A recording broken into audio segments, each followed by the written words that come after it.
ભ્રષ્ટાચાર મુક્ત ગુજરાત બનાવવાની વાતો ચાલે છે, પણ ભ્રષ્ટાચાર માઝા મૂકી રહ્યો છે અને આ બધા જ આરોપો અત્યાર સુધી આપણે જોતા આવ્યા છીએ, વિપક્ષ લગાવતું આવ્યું છે। પણ હવે તો ભારતીય જનતા પાર્ટી સત્તાધારી પક્ષ છે, એ પક્ષના જ નેતાઓ સામે આવી રહ્યા છે અને કહી રહ્યા છે કે ભ્રષ્ટાચાર માઝા મૂકી રહી છે, બોલતા પુરાવા આપી રહ્યા છે। અને એ જ બોલતો પુરાવો બોટાદમાં સામે આવ્યો છે। આજે રોડ તમે જોઈ રહ્યા છો, બોટાદથી રાણપુરનો આ રોડ છે અને ભારતીય જનતા પાર્ટીના નેતા ખુદ સામે આવ્યા છે અને કહી રહ્યા છે કે આ રોડની ગુણવત્તા નબળી છે, આમાં ભ્રષ્ટાચાર સિવાય બીજું કંઈ નથી।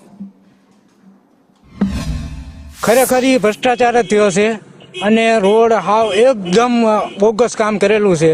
તમે સ્થળ ઉપર આવીને જોઈ શકો છો, સાવ એટલે સાવ હલકી ગુણવત્તાનું કામ કરેલું છે। ખરેખર ભ્રષ્ટાચારનો વિડીયો સાચો છે।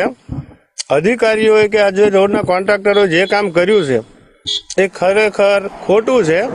એ લોકોએ માત્ર ડામર પાથર્યો છે, માટી ઉપર ડામર પાથરે, ડામર રહે જ નહીં। એને જે લેયર પ્રમાણે કામ આપ્યું છે એ પ્રમાણે કામ છે નહીં। એ કામ નબળું છે, એ તો મારે જોવામાં આવ્યો અને વિડીયો મેં જોયો હતો।